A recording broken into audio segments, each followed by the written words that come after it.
नमस्कार प्यारे विद्यार्थियों, कैसे हो सभी। स्वागत है आपका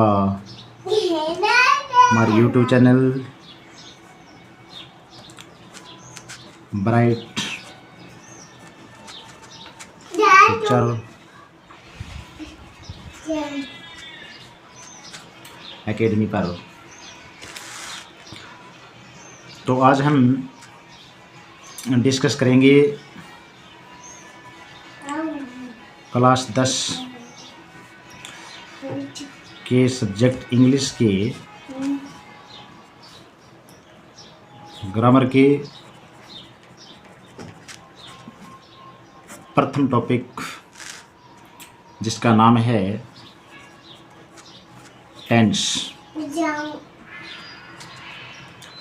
देखिए, मैं बताता हूँ, ये जो टेंस है वो न केवल 10वीं क्लास के लिए उपयोगी है, बट जितने भी अपने कॉम्पिटिटिव एग्ज़ाम है, जो प्रतियोगिताएं परीक्षाएं हैं, उन सभी के लिए जो टेंस है वह सबसे महत्वपूर्ण बिंदु माना जाता है।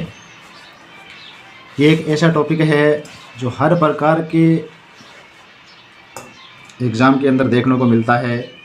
जैसे बात करें RAS, CET, BSTC, PTET, other कोई अन्य जो भी एग्ज़ाम होते हैं जिसमें इंग्लिश आती हो, जहाँ जहाँ इंग्लिश का सिलेबस है वहाँ पर हमें ये जो टेंस नामक टॉपिक है वो सबसे पहले देखने को मिलता है। इसलिए जो कक्षाएं हैं, जो एकेडमिक जो कक्षाएं हैं, जैसे कक्षा 6 से 12 तक के, उसके लिए सबसे उपयोगी है। और दूसरी जो भी कम्पिटिटिव एग्ज़ाम होती है जहाँ इंग्लिश सिलेबस लगता है, वहाँ पे ये टेंस सर्वोत्तम उपयोगी होता है। देखिए, मैं बता देता हूँ, जो टेंस है उसे हिंदी में काल या फिर समय कहते हैं। वैसे समय कहना इससे गलत है, क्योंकि समय, काल और टेंस दोनों अलग अलग होते हैं। मैं आगे चलकर आपको बताऊंगा कि दोनों में क्या डिफरेंस होता है टाइम और टेंस में। देखिए, जो टेंस होता है वो हमेशा किसको रेफर करता है? Tense refers to time. Tense refer to time. Tense से हमें टाइम का पता चलता है, ये किस समय की बात हो रही है। जिस टाइम में उसे हम 3 भागों में बांटते हैं। 3 भागों में बांटते हैं। जैसे मैं आपको उदाहरण के तौर पर बताता हूँ। एक तो वो समय है जो पहले बीत चुका, जो बीत गए, से बोल लेते हैं अपने यस्टरडे मान लेते हैं। यस्टरडे, बीता हुआ कल। ये तो हो गया टाइम बीता हुआ। और दूसरा जो टाइम है जो वर्तमान में चल रहा है, जैसे आज का मान लेते हैं टुडे, आज। और तीसरा जो आएगा, आने वाला समय, जो भविष्य को इंगित करता है, जिसे अपने उदाहरण के लिए मान लेते हैं टुमारो, ये आने वाला कल।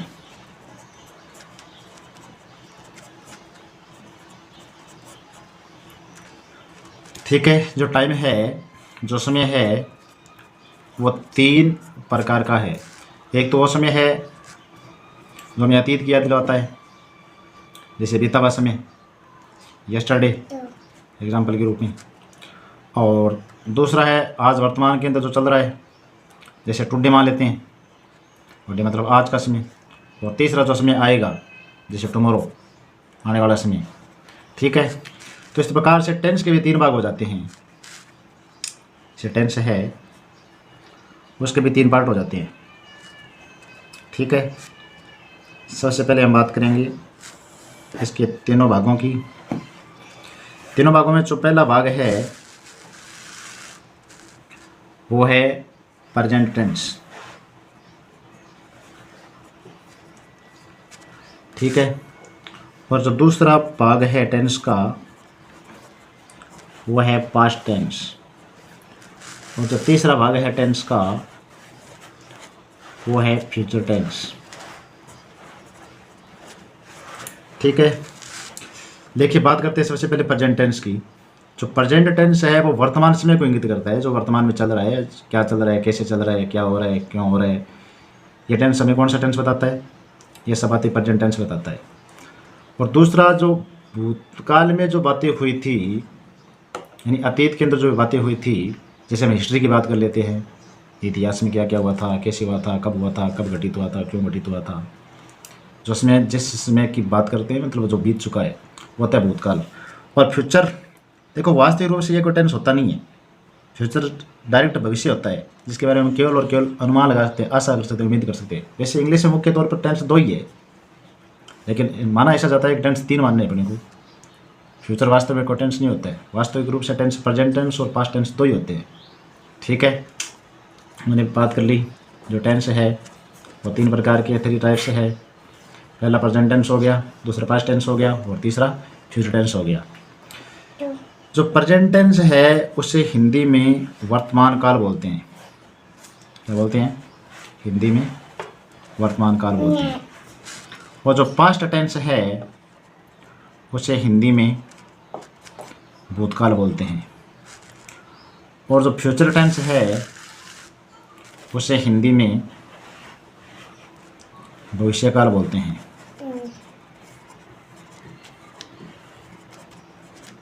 ठीक है, प्रेजेंट टेंस को हिंदी में वर्तमान काल, पास्ट टेंस को हिंदी में भूतकाल और फ्यूचर टेंस को हिंदी में भविष्य काल के नाम से पुकारते हैं। तो सबसे पहले हम बात करेंगे प्रेजेंट टेंस के बारे में। प्रेजेंट टेंस, ठीक है, जिसे हिंदी में बोलते हैं वर्तमान काल। ठीक है, देखिए ये किसको इंगित करता है? ये जो टेंस है it refers to present time. यह जो टेंस है प्रेजेंट टेंस वो किसको इंगित करता है? वो प्रेजेंट टाइम को इंगित करता है। ये प्रेजेंट में क्या चल रहा है, वर्तमान में क्या हो रहा है, ये किसको इंगित करता है? रेफर्स मतलब होता है इंगित करता है या दर्शाता है। ये किसको? प्रेजेंट टाइम को दर्शाता है, प्रेजेंट में क्या चल रहा है। ठीक है, अब जैसे टेंस के मुख्य रूप से 3 भाग हुए थे, जैसे प्रेजेंट, पास्ट और फ्यूचर। इसी प्रकार से जो प्रेजेंट टेंस है, प्रेजेंट टेंस के 4 उपभाग होते हैं सब टाइप से। प्रेजेंट टेंस के 4 उपभाग होते हैं। ठीक है, कैसे लिखेंगे? सब टाइप्स ऑफ प्रेजेंट टेंस। सब टाइप्स ऑफ प्रेजेंट टेंस कौन कौन से हैं? बात करते हैं। नंबर 1 प्रेजेंट सिंपल, या फिर सिंपल को बोल लेते हैं indefinite.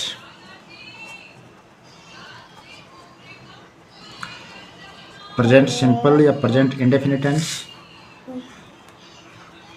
2 number present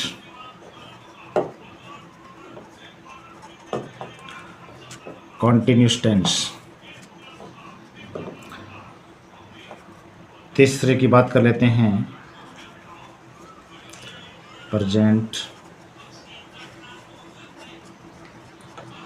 perfect tense. और चौथा और जो लास्ट है वो है प्रेजेंट परफेक्ट कंटिन्यू टेंस। ठीक है, जो प्रेजेंट टेंस है, प्रेजेंट टेंस के 4 उपभाग है, सब टाइप्स है। नंबर 1 है प्रेजेंट सिंपल या फिर present indefinite tense. Number 2 present continue tense. Number 3 present perfect tense और number 4 present perfect continue tense. ठीक है, आगे हम अच्छा कौन कौन से भाग हो गए प्रेजेंट के? प्रेजेंट सिंपल टेंस या present indefinite tense, present continue tense, present perfect tense और प्रेजेंट परफेक्ट कंटिन्यू टेंस। ठीक है, जिस प्रकार से हमने प्रेजेंट टेंस के 4 भाग सीखे हैं, उसी प्रकार से हमें पास्ट टेंस के भी 4 भाग सीखने हैं, क्योंकि विस्तार से पढ़ेंगे बाद में। प्रेजेंट सिंपल को, प्रेजेंट कंटिन्यूस टेंस को, प्रेजेंट परफेक्ट को, इस प्रकार सभी टेंसेस को विस्तार से पढ़ेंगे। लेकिन विस्तार से पढ़ने से पहले हम इसका विभाजन कर लेते हैं, इसका डिवीजन कर लेते हैं। जैसे प्रेजेंट टेंस के 4 भाग थे, वैसे ही अपने को पास्ट टेंस के भी 4 भाग बनाने हैं। देखिए, सब टाइप्स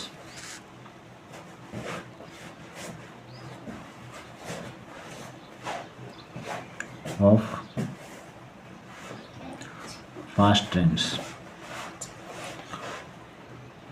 ठीक है, देखो, अगर आपको प्रेजेंट टेंस के चारों सब टाइप्स यानी उपभाग याद है, तो आप प्रेजेंट पास्ट टेंस के भी 4 उपभाग आराम से या आसानी से याद कर सकते हैं। क्योंकि जब प्रेजेंट टेंस की बात चल रही थी, तो हमने इसके 4 उपभाग किए। प्रेजेंट सिंपल टेंस या indefinite tense, present continuous tense, present perfect tense, present perfect continuous tense. अब हम बात करते हैं इसके दूसरे भाग की, पास्ट टेंस की। तो पास्ट टेंस में आपको क्या करना है, जहाँ जहाँ प्रेजेंट टेंस नाम लिखा गया है, वहाँ वहाँ हम किसका नाम लिख देंगे, पास्ट टेंस का नाम लिख देंगे, क्योंकि हम पास्ट टेंस की बात कर रहे हैं। पास्ट टेंस का नाम लिख देते हैं। जैसे कैसे लिखेंगे, नंबर 1, देखो यहाँ क्या है, प्रेजेंट सिंपल है, तो यहाँ क्या हो जाएगा, पास्ट सिंपल है, पास्ट सिंपल या इंडेफिनिट टेंस। ठीक, दूसरा कौन सा था प्रेजेंट में? प्रेजेंट में दूसरा था प्रेजेंट कंटिन्यू टेंस। दूसरा पास्ट में कौन सा हो जाएगा, पास्ट कंटिन्यू टेंस। ठीक है, अब प्रेजेंट में देखो तीसरा कौन सा है, प्रेजेंट में तीसरा है प्रेजेंट परफेक्ट टेंस। तो पास्ट का तीसरा कौन सा हो जाएगा, नेक्स्ट पेज ले लेता हूँ। पास्ट का तीसरा हो जाएगा सी, पास्ट परफेक्ट टेंस। और चौथा देखिए, प्रेजेंट में चौथा कौन सा था, प्रेजेंट में चौथा था प्रेजेंट परफेक्ट कंटिन्यू टेंस। तो पास्ट का चौथा कौन सा हो जाएगा, पास्ट परफेक्ट कंटिन्यू टेंस। समझ गए, past perfect continue tense, past perfect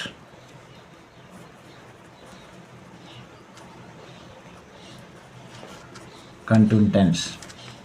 ठीक है, समझ गए। सिर्फ दूसरा हम पढ़ रहे हैं, अध्ययन कर रहे हैं, पास्ट टेंस के बारे में डिस्कस कर रहे हैं। पास्ट टेंस के भी 4 सब टाइप्स यानी उपभाग होते हैं। नंबर 1 है पास्ट टेंस के 4 उपभाग यानी सब टाइप्स कौन कौन से। नंबर 1 है प्रेजेंट सिंपल टेंस या प्रेजेंट इंडेफिनिट टेंस, दूसरा पास्ट कंटिन्यू टेंस, और तीसरा पास्ट परफेक्ट टेंस, और चौथा और लास्ट हो जाएगा पास्ट परफेक्ट कंटिन्यू टेंस। इसी प्रकार मैंने 2 टेंस के बारे में अध्ययन कर लिया। यह शॉर्टकट में केवल विभाजन हो रहा है, अभी तक हमने विस्तार से इसको पढ़ना स्टार्ट नहीं किए, आगे विस्तार से पढ़ना शुरू करेंगे। लेकिन उससे पहले इसका विभाजन पढ़ लेते हैं। प्रेजेंट टेंस के 4 भाग आगे, पास्ट टेंस के भी 4 भाग नीचे आगे। अब अपने को विभाजन करने हैं, किसके सब टाइप्स देखने हैं, फ्यूचर टेंस के सब टाइप्स देखने हैं। तो लिख लेते हैं कौन कौन से सब टाइप हो जाएंगे। फ्यूचर टेंस, सब टाइप्स ऑफ फ्यूचर टेंस। ठीक है, आप भी साथ साथ इसके नोट्स बना लीजिएगा, क्योंकि आपके लिए वेरी यूजफुल रहेंगे। नंबर 1 देखो, प्रेजेंट में कौन सा लिखा था पहला, प्रेजेंट सिंपल टेंस। पास्ट में कौन सा था, पास्ट सिंपल टेंस। फ्यूचर में कौन सा हो जाएगा, फ्यूचर सिंपल या इंडेफिनिट टेंस,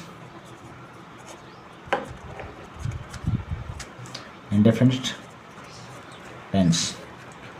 प्रेजेंट के अंदर दूसरा कौन सा था, प्रेजेंट के अंदर दूसरा था प्रेजेंट कंटिन्यू टेंस। पास्ट दूसरा कौन सा था, पास्ट कंटिन्यू टेंस।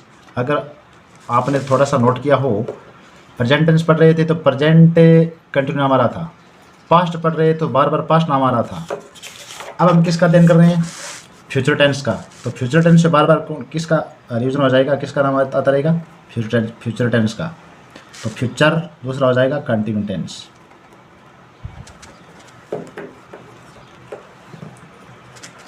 तीसरा कौन सा था?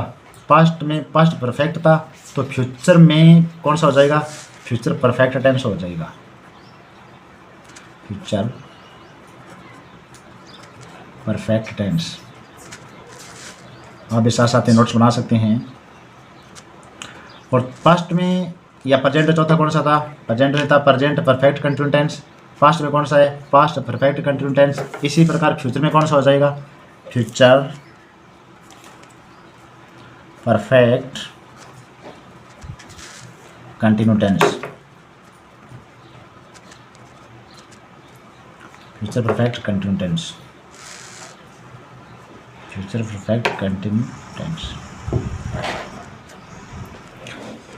ठीक है, हो गया तीनों टेंसेस का विभाजन। प्रेजेंट का हो गया, पास्ट का हो गया और फ्यूचर का हो गया। चारों के चार चार उपभाग है, तीनों टेंस को चार चार उपभाग है। और आपसे एक बीच में एक रिक्वेस्ट करूँगा कि अगर आप हमारे चैनल पर नए हैं तो चैनल को ज़्यादा से ज़्यादा लाइक, शेयर और कमेंट करें। साथ साथ में अगर आपने इसको चैनल को ज़्यादा से ज़्यादा साथ साथ में सब्सक्राइब करते रहें, साथ साथ बेल आइकन भी प्रेस करते रहें, ताकि आपको आगे हमारा जब नया वीडियो अपलोड हो तो आपको आगे भी नोटिफिकेशन मिलता रहे। देखिए, हम आपसे केवल एक ही उम्मीद लिए बैठे हैं कि हमारा जो चैनल है, जो आपके लिए बनाया गया है ब्राइट फ्यूचर एकेडमी के नाम से, उसको आप ज़्यादा से ज़्यादा लाइक करें, शेयर करें। अगर आपकी कुछ और उम्मीद है तो आपकी उस उम्मीद या आशा को हम तक पहुंचाने के लिए ज़्यादा से ज़्यादा कमेंट करें, ताकि हमें पता चले कि आपकी ये समस्या है या आपको इस प्रकार की चीज़ों की आवश्यकता है, ताकि हम आपको जल्दी से जल्दी शीघ्र उपलब्ध करवा सकें। अगर आप इस चैनल पर नए हैं तो चैनल को सब्सक्राइब भी कर लीजिएगा और अपने दोस्तों और फ्रेंड्स को भी शेयर ज़रूर कीजिएगा। साथ ही बेल आइकन भी दबा दीजिएगा ताकि आपको नए नोटिफिकेशन, नए वीडियो का मिल सके। तो हम बात कर रहे थे टेंस के बारे में। तो टेंस में सबसे पहले हमें किसकी आवश्यकता पड़ती है? वर्ब्स की आवश्यकता पड़ती है। सबसे पहले हमें वर्ब्स की आवश्यकता पड़ती है। वर्ब्स, देखो क्या होती है वर्ब्स। जहाँ जहाँ हम टेंस का अध्ययन करेंगे या जहाँ जहाँ हम व्याकरण में किसी भी इंग्लिश के टॉपिक का अध्ययन करेंगे, हमें वर्ब्स की ज़रूरत पड़ेगी। देखिए, सामान्य तौर पर वर्ब के 3 फॉर्म होते हैं। 3 फॉर्म्स होते हैं, जिसमें क्या बोलते हैं? फर्स्ट फॉर्म, सेकंड फॉर्म और थर्ड फॉर्म। लेकिन जो आधुनिक इंग्लिश है या जो मॉडर्न इंग्लिश है, उसके अंदर जो वर्ब है उसके 5 फॉर्म दिए गए हैं। ठीक है, अब दिक्कत ये है कि ये 3 तो हमारे समझ में आ रहे हैं। जैसे गो वर्ब है, ये गो आ जाएगी फर्स्ट, और गो की सेकंड होती है वेंट। गो की सेकंड होती है वेंट, ये सेकंड होगी। और जब इसकी थर्ड की बात करते हैं तो होती है गॉन। अब दिक्कत ये है कि 5 फॉर्म है, ये 3 तो वही है जो प्राचीन इंग्लिश में थी, लेकिन जो मॉडर्न इंग्लिश है उसमें 5 फॉर्म है। 5 में से 2 नई कौन सी है? देखिए, हम बात कर लेते हैं 5 फॉर्म कौन कौन से हैं। फर्स्ट फॉर्म,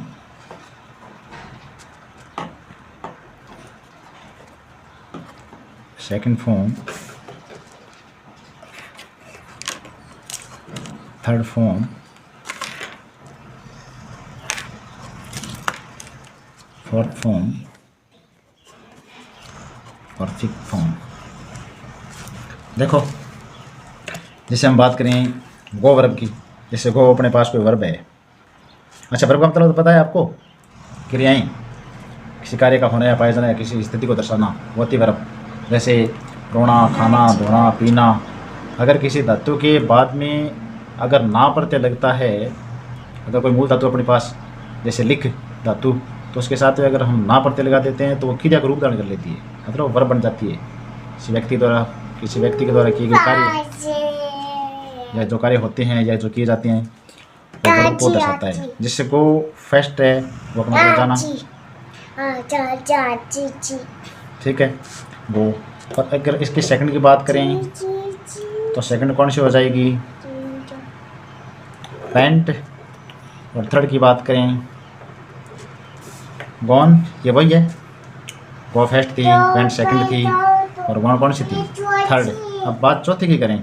चौथी फॉर्म में आपको क्या याद रखना है, वर्ब के साथ में आईएनजी ऐड करना है।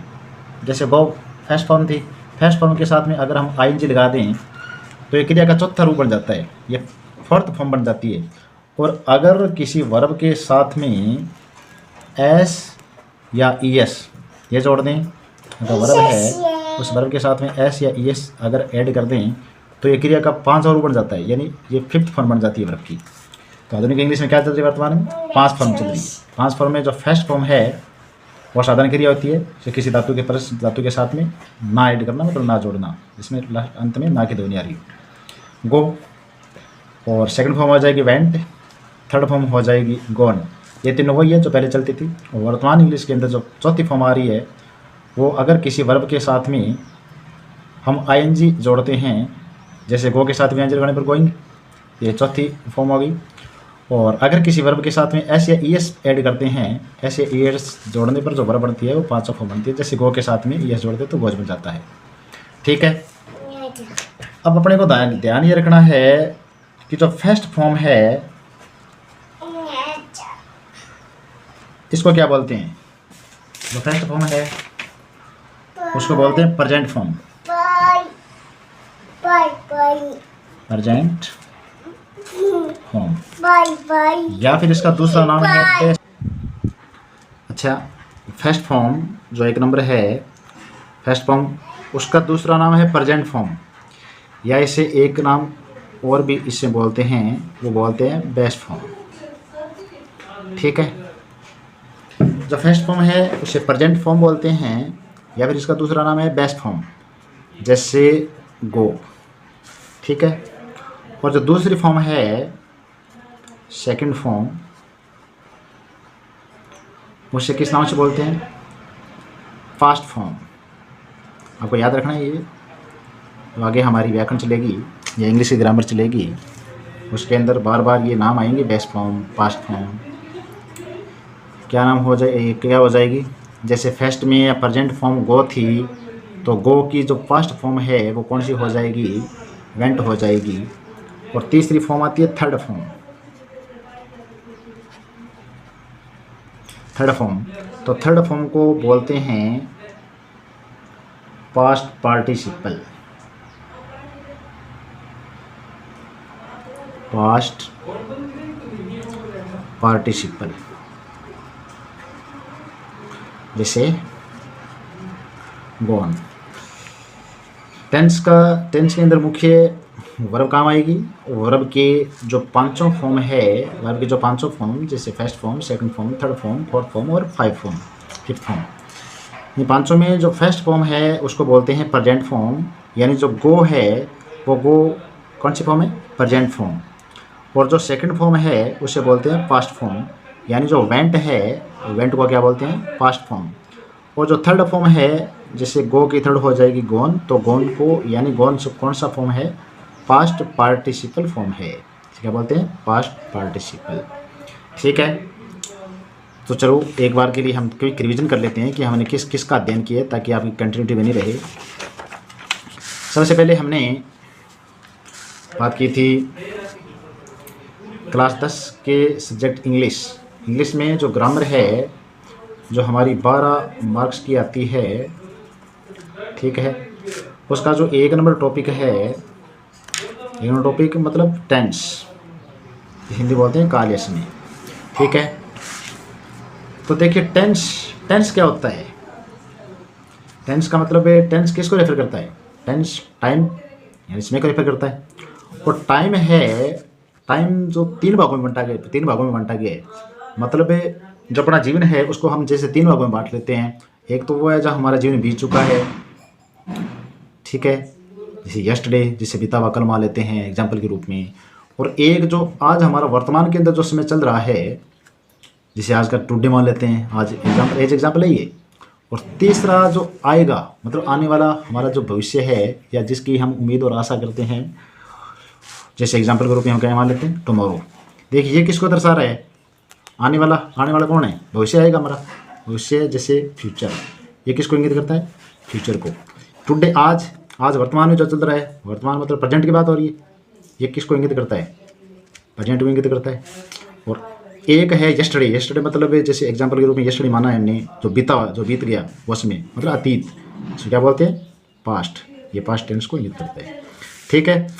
अब हम जो टेंस जिसका हम अध्ययन कर रहे हैं टेंस से, उसके तीन प्रकार है। तीन प्रकारों में जो पहला प्रकार है प्रेजेंट टेंस, दूसरा है पास्ट टेंस और तीसरा है फ्यूचर टेंस। देखिए रियलिटी तो ये है कि जो टेंस है वो मुख्य रूप से दो ही प्रकार के होते हैं। एक तो होता है प्रेजेंट टेंस, तीसरा होता है पास्ट टेंस, दूसरा होता है पास्ट टेंस। एक तो होता है प्रेजेंट टेंस, दूसरा होता है पास्ट टेंस।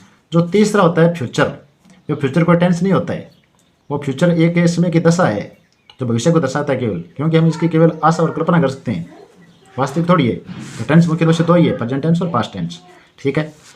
अच्छा, ये जो प्रेजेंट टेंस है वो किसको दर्शाता है? प्रेजेंट टेंस जो वर्तमान का हमारा जो करंट टाइम चल रहा है, जो वर्तमान में जो समय चल रहा है, उसको दर्शाता है कि वर्तमान में क्या चल रहा है, क्यों हो रहा है, कैसे हो रहा है, कब, ठीक है। और दूसरा है पास्ट टेंस है, वो अतीत को याद करवाता है हमें। अतीत की जो बातें हैं, जो जैसे हिस्ट्री की बातें याद करवाता है, इतिहास में क्या हुआ था, कब हुआ था, कैसे हुआ था, क्यों हुआ था, इसकी बातें बताता है। और एक होता है फ्यूचर मतलब आने वाले समय की बात करता है, जो है हमारे भविष्य में जो भी टाइम आएगा उसको दर्शाता है फ्यूचर टेंस, कि भविष्य में क्या होगा, कब होगा, कैसे होगा, क्यों होगा, किस लिए होगा, ठीक है। तो हम सबसे पहले अध्ययन किया था हमने प्रेजेंट टेंस का, जिसे हिंदी में वर्तमान काल बोलते हैं। देखिए जो प्रेजेंट टेंस है वो किसको रेफर करता है या किसको इंगित करता है? ये प्रेजेंट टाइम को इंगित करता है, जो हमारा करंट टाइम है, जिस समय हम अध्ययन कर रहे हैं या जिस समय के अंदर हम चल रहे हैं, वो करंट को इंगित करता है, मतलब चालू समय, वर्तमान में कौन सा समय चल रहा है, ठीक है।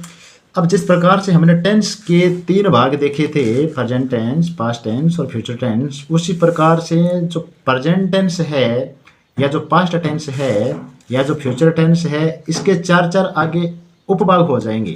उपभाग मतलब इसके सब टाइप्स हो जाएंगे।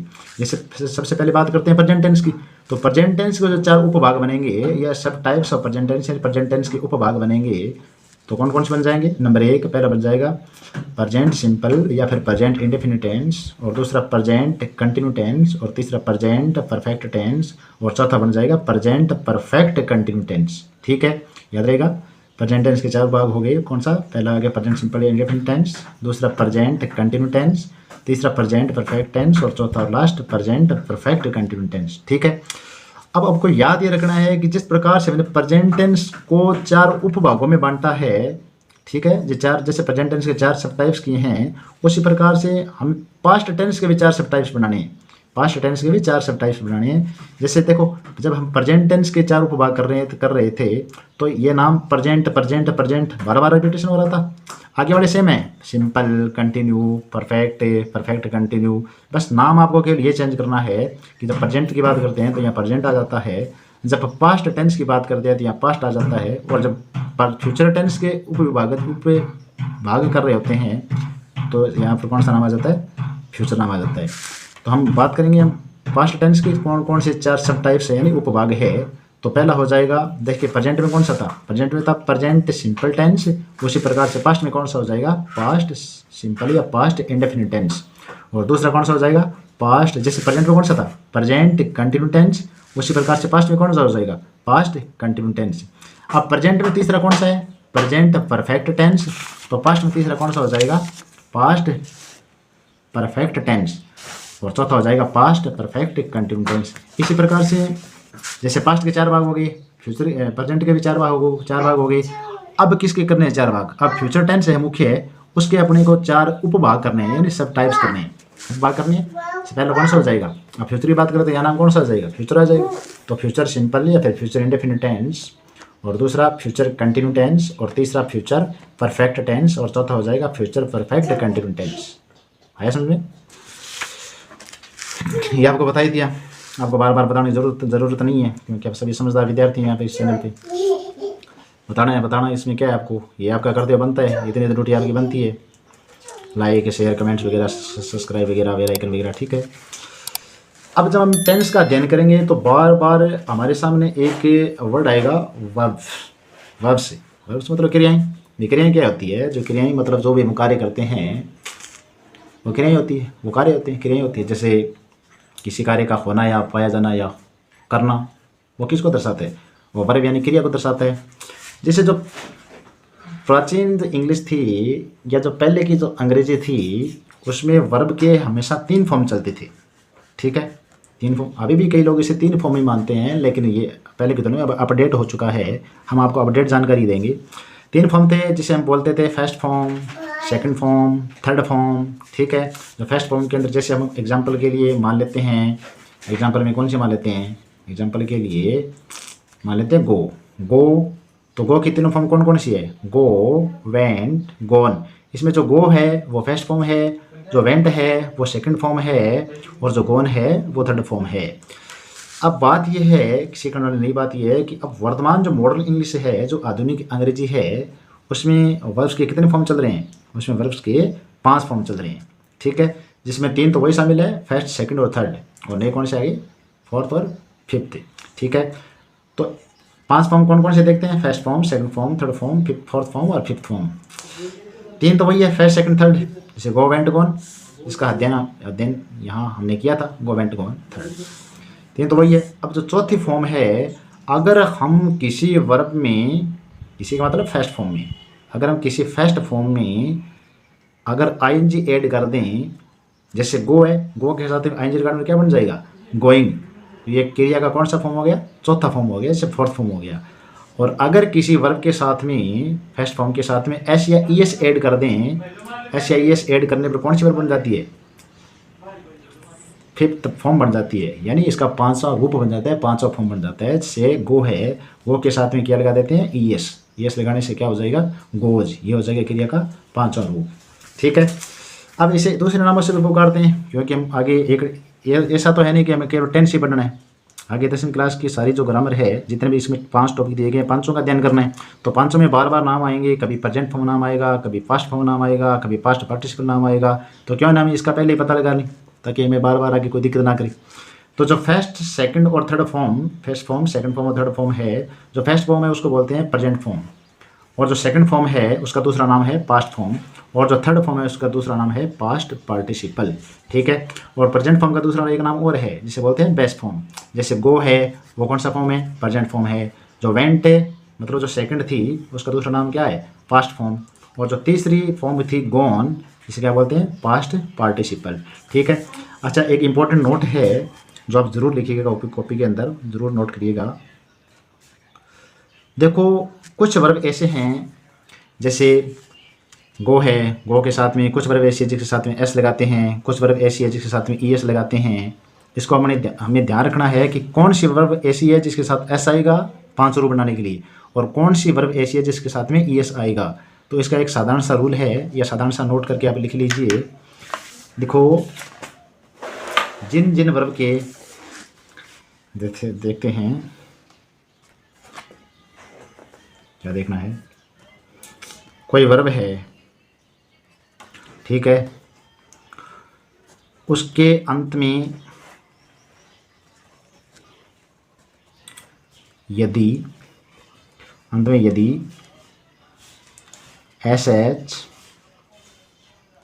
सी H, O, double S, x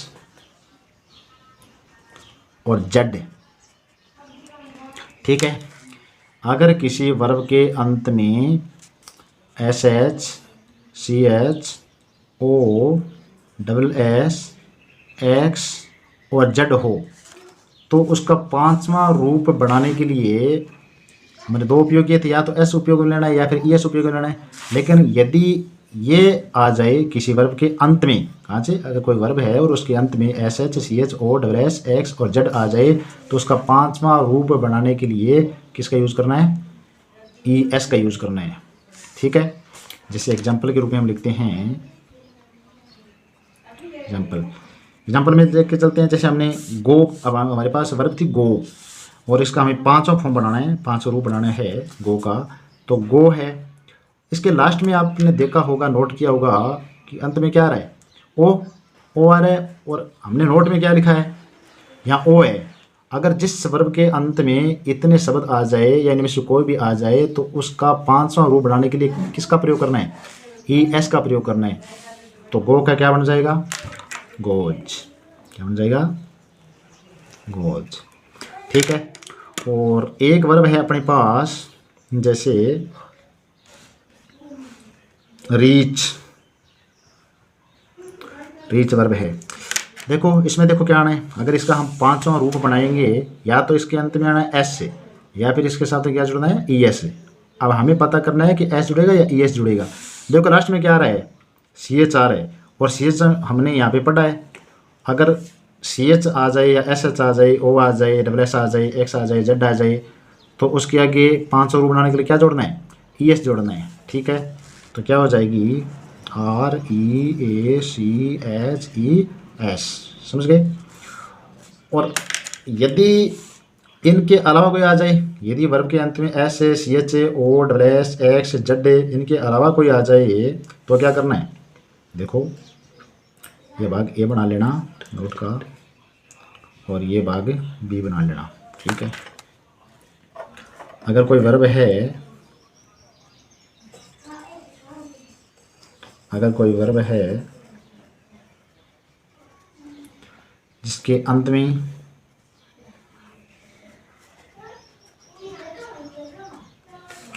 उपरोक्त के अलावा, उपरोक्त मतलब ये जो S H C H O double X double S X और जेड, उपरोक्त के कोई अलावा आ जाए, उपरोक्त के अलावा आ जाए तो क्या जोड़ना है, जब किसका प्रयोग करना है, एस जोड़ना है। देखो पांचवा रूप बनाने के लिए हमने क्या प्रयोग किया था, या तो पांचवा रूप बनाने के लिए एस का प्रयोग किया था या फिर ई एस का प्रयोग किया था। तो हमने ये कंडीशन क्लेरिफाई कर लिया, स्पष्ट कर ली कि ई एस किन किन शब्दों के अंत में आएगा। यदि किसी वर्ब के अंत में S C H O double S X और जेड हो तो उसका पांचवा रूप बनाने के लिए ई एस का प्रयोग करते हैं। यदि इनके अलावा कोई आ जाए, यदि किसी वर्ब के अंत में उपरोक्त के अलावा, उपरोक्त मतलब समझ गए आप, उपरोक्त के अलावा ये जो 1 2 3 4 5 6 है, उपरोक्त के अलावा कोई आ जाए वर्ब के अंत में तो उसके आगे क्या लगा देते हैं, केवल एस लगा देते हैं, एस लगा लेते हैं। जैसे एग्जाम्पल, जैसे हमारे पास वर्ब है कुक, ठीक है, तो इसके अंदर देखो क्या है, के है, इसमें से है तो ई एस लगाएंगे, अगर इसमें से नहीं है तो क्या लगा देंगे, एस लगा देंगे, समझ गए। ठीक है, देखो रिपीट कर लेते हैं थोड़ा सा, वर्ब के जो नोट था अपना, जो विशेष नोट था इसको इम्पोर्टेंट लगा लीजिएगा। जो वर्ब है, यदि किसी वर्ब के अंत में S H C H O double S X और जेड आए तो और उसका हमें पांचवा फॉर्म बनाना हो या पांचवा रूप बनाना हो तो उसके साथ में या तो एस या ई एस जोड़ दें। लेकिन यदि ये शब्द आ जाएं, किसी वर्ब के अंत में ये शब्द आ जाएं तो उसके आगे केवल और केवल क्या लगाना है, ई एस लगाना है। और इसके अलावा, इन शब्दों के अलावा कोई आ जाए, इन वर्ड्स या लेटर के अलावा कोई लेटर आ जाए तो उसमें केवल क्या लगाना है, एस लगाना है, याद रहेगा। जैसे वर्ब है अपने पास गो, तो गो के साथ में हमने ई एस लगा दिया, ये ई एस लगा दिया, जो वर्ब फर्स्ट थी गो, इसके साथ में हमने पांचवा फॉर्म बनाने के लिए इसका ई एस जोड़ा है। तो इस ई एस जोड़ने के पीछे कोई कारण है, कुछ तो कारण रहा होगा। तो कारण की हम जांच करते हैं कि क्या कारण है। तो देखिए लास्ट में क्या आ रहा है, ओ हमने यहाँ लिखा है, और इसका जो पांचवा रूप बनाने के लिए इसके आगे क्या जोड़ना है, केवल ई एस जोड़ते हैं। आया समझ में, जिससे गो क्या हो जाएगा, गोज हो जाएगा। जैसे वर्ब है रीच, रीच में आपने नोटिस किया हो अंत में क्या आ रहा है, सी एच आ रहा है, यहाँ हमने सी एच लिखा है नोट में, सी एच है, तो इसका पांचवा फॉर्म बनाने के लिए इसके आगे क्या लगा देंगे, ई एस लगा देंगे, जैसे रीच से। ठीक है, और यदि ये जरूरी थोड़ी है कि हर वर्ब के अंत में यही है, इसके अलावा भी तो और लेटर हैं, 26 है, 26 में से तो 2 4 है, 5 6 ये लेटर कंप्लीट हुए हैं, तो इसके अलावा और भी लेटर्स आ सकते हैं। तो यदि इन लेटर्स के अलावा कोई अन्य लेटर आ जाए, उपरोक्त के अलावा कोई अक्षर आ जाए, तो उस वर्ब के अंत में हमें केवल क्या लगाना है, एस लगाना है। जैसे एग्जाम्पल के रूप में हम वर्ब लेते हैं कुक के, मतलब पकाना, तो इसके अंत में क्या है, के। इनके अलावा है या इनमें से है, अगर इनमें से है तो ईएस लगा देंगे, और अगर इनके अलावा है तो केवल क्या लगाना है, ऐसे। अब देखो के है, के इनके अलावा है, इनमें नहीं है, इनमें नहीं है, तो केवल क्या लगाना है, ऐसे। वर्ब हो जाएगी अपनी कुक से। ये कुक से एस या एस लगने से कौन सा फॉर्म बन गया, 500 फॉर्म बन गया। ठीक है, और ये अपना परिचय कंप्लीट हुआ है टेंस का। केवल और केवल परिचय का पार्ट है, पार्ट फर्स्ट है टेंस का, वो केवल परिचय का है।